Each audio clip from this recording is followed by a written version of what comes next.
The cosmos and the whole universe function because of the church of God. Yes. This is a collection of God's children. Amen. Praise God. You and me. We are the reason why Jesus Christ came, and He wants to share His being God with us. Let's worship the Lord. Hallelujah. Blessed be your holy name. Blessed be your holy name.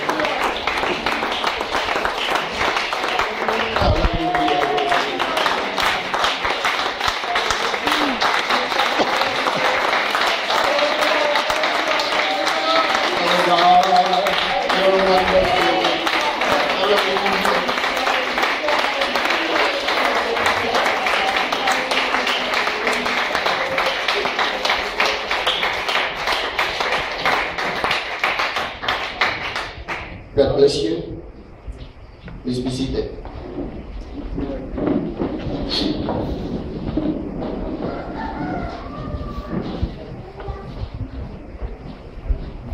Let's share together the words of the Lord today. And I have entitled it, The Fountain versus the Cistern. The fountain versus the cistern. Sa dictionary po ng Merriam-Webster, maging sa online or yung book form, ang fountain po ay binigyang kahulugan as the natural source from which something proceeds or flow without limit. It is the natural source from which something proceeds or supplied without limit. Umaagos po. A spring of water issuing from the earth, flowing unlimitedly. Ang cistern naman ay binibigyan kahulugan, ito daw po ay artificial reservoir as an underground tank for storing liquids and especially water. Yung cistern, C-I-S-T-E-R-N, ito po ay isa daw gawa ng tao na sisidlan ng liquid, ng tubig, o ng kung ano man na liquid, mga kapatid. Pero ito po'y gawa ng tao. And it can only hold a certain amount of liquid. Ang ginagawa nito ay maaaring stainless or aluminum. O kaya pwede siyang gawin ng bakal, o kaya semento. Basta ito po'y gawa ng tao upang paglalagyan ko ng tubig. So there is a great difference between a fountain and a cistern. Malaki po ang pagkakaiba ng bukal ng tubig kaysa gawa ng tao na sisidlan po ng tubig. Sapagkat ang fountain po, Diyos ang gumawa, at ang fountain ay umaagos, nagsusupply po ng tubig, isang bukal na wala pong limitasyon. While ang cistern ay isa pong ginawa ng tao na sisidlan ng tubig. At ito ay makapaglalaman lamang ng sapat ayon sa sukat na siya ay ginawa. Right. Amen. Amen.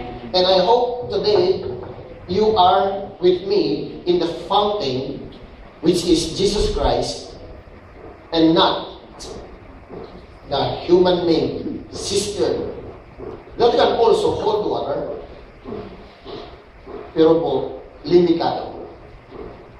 Amen. Praise God. Amen. Kapatid,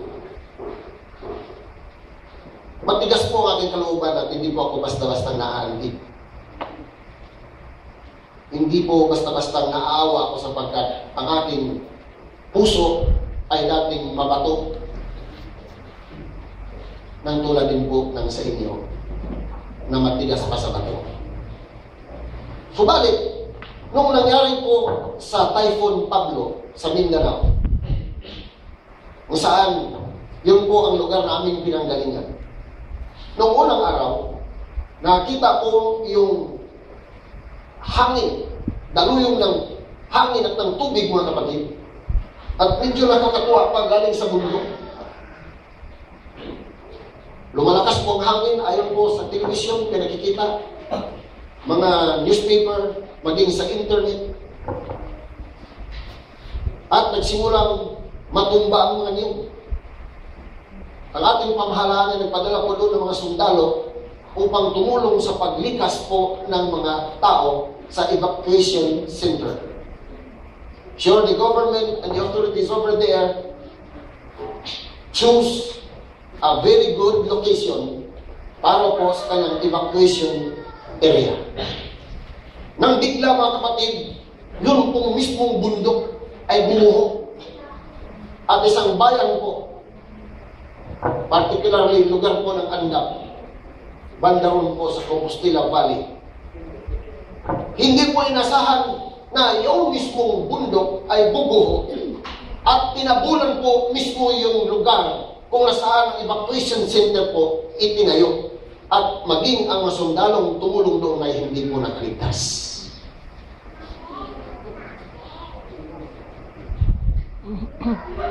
Ayon po sa ipinalabas, ang dati pong bayan, maganda po ang mga kabahayan doon at masasaya, masisigla mga tao.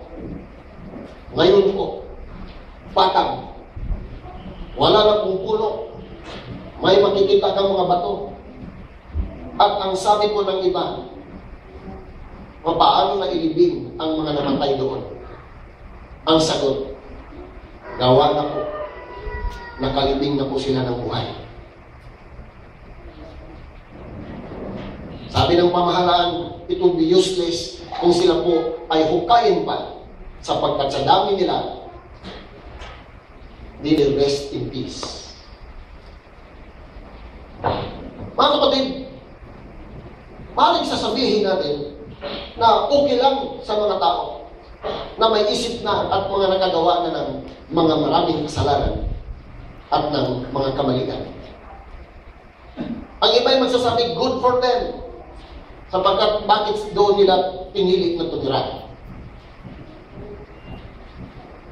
Grabe naman puso yun. Matigas na ng aking kalupa, hindi naman ako gano'n.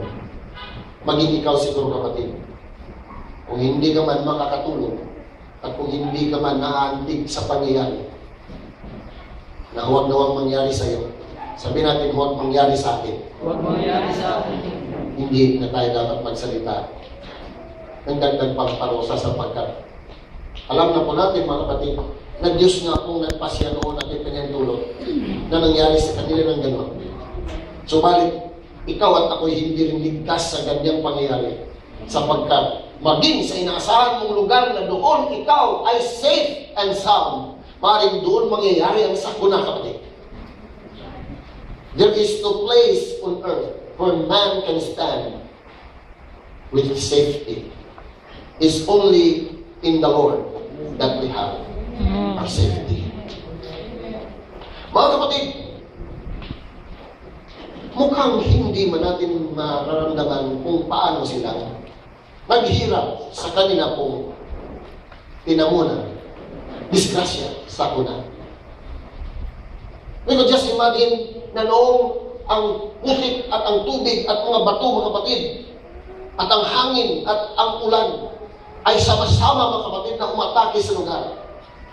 We can just imagine kung anong naramdaman ng tatay, ng nanay, para sa kanyang anak. At kung sila natabunan ng mga kapatid ng putik at ng mga bato, pinipilit ng tatay na iligtas yung kanyang anak, inaabot, subalit napigilan siya sapagkat natabunan siya, mga kapatid. At kung hindi na sila makagalaw, wala na sila makita, hindi na sila makahinga, ang nasa isipan ng tatay at damdamin, ang kanyang asawa at ang kanyang mga anak. Mga kapatid, mukhang hindi maanting-anting damdamin sapagkat ang tatay at ang nanay, katungkulin po nila na mag-isip ng gayon. Subalit yung anak na humingi ng tulong, "Tatay, tulungan mo ako." At noong ang kanyang mata ay pipikit na di na siya makahinga, mga kapatid, sa kanya pong kaloob-looban, inisip pa rin niya, "Tatay, nanay, tulungan mo ako." Nauuhaw siya sa tulong, mga kapatid, na hindi po na maintindihan. Hindi sa ipinagkait sa kanya, subalit nangyari ito.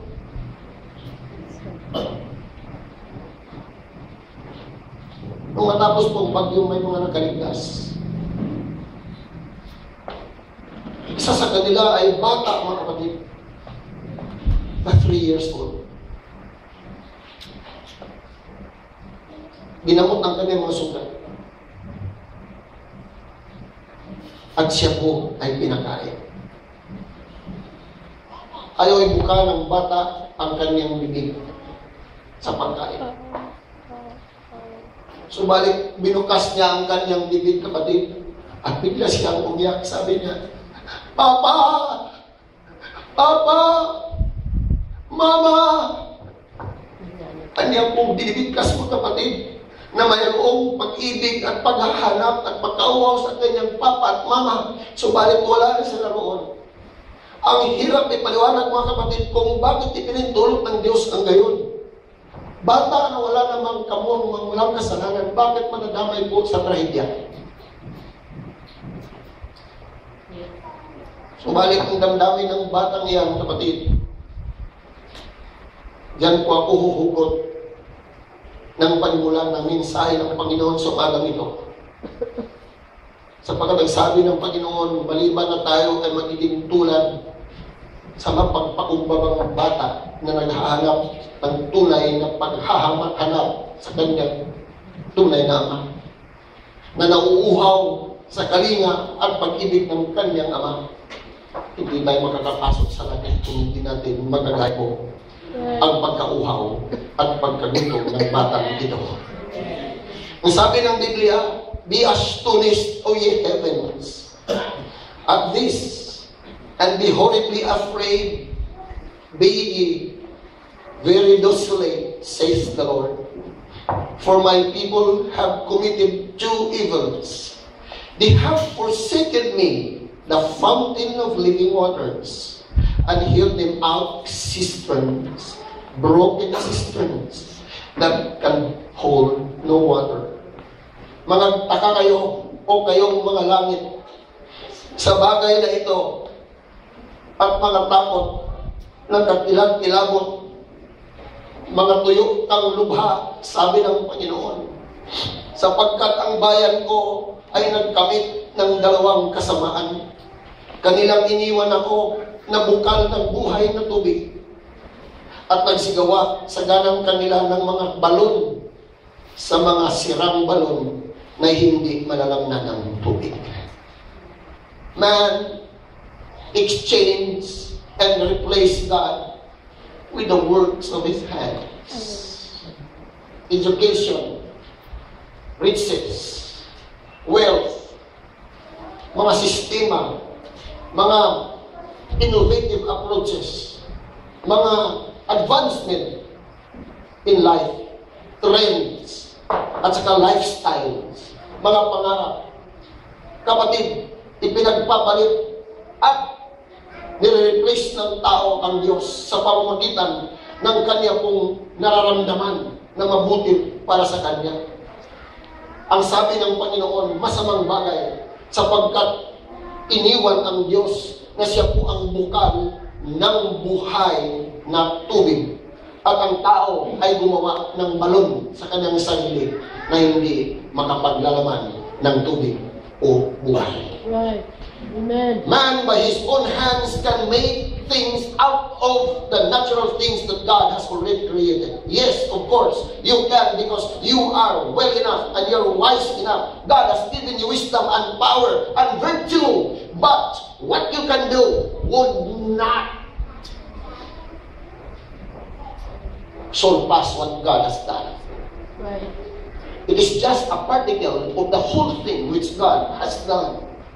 I need to trust God, and you must trust God, and God alone, not my own wisdom and my own power, my own works, will not do any good in the kingdom of God. I have to follow. Nangyari na po yan, mga kapatid, after the flood, during the time of Noah, na sila'y nag-iisip because of their wisdom and knowledge, mga kapatid, sa kanila pong edukasyon at kanilang kapangyarihan. Mayroon po silang politics and government after the flood, mga kapatid. Hundreds of years after the flood, first pa sa kanila na ginuno ng Diyos ang daigdig sa pamagitan ng baha. And then, itong mga wise people na to, nag-isip sila kung ano ang solusyon para, mga kapatid, hindi na po sila malulunod pa ng baha pagdating po ng araw, bumahaman ulit. They have forgotten that God promised a rainbow, that as long as man shall see the rainbow, it is the living promise of God that the world will never be destroyed by flood again. So balik kumuha ng tao, mga kapatid, hindi sila makapaniwala doon sa promise ng Panginoon. Kung kaya, doon po sa land of Shinar, sila po nagtayo ng muog, mga kapatid, na sa kanilang isip, paabutin po nila doon sa kalangitan. Para kung bumaha man ng 5 meters ang kanilang pong muog o yung kanilang monument o yung kanilang ture ay 10 meters. Kung bumaha man ng 10 meters ang kanilang ture 20 meters, dagdag sila ng dagdag, mga kapatid. But there, right there, God destroyed what man has made.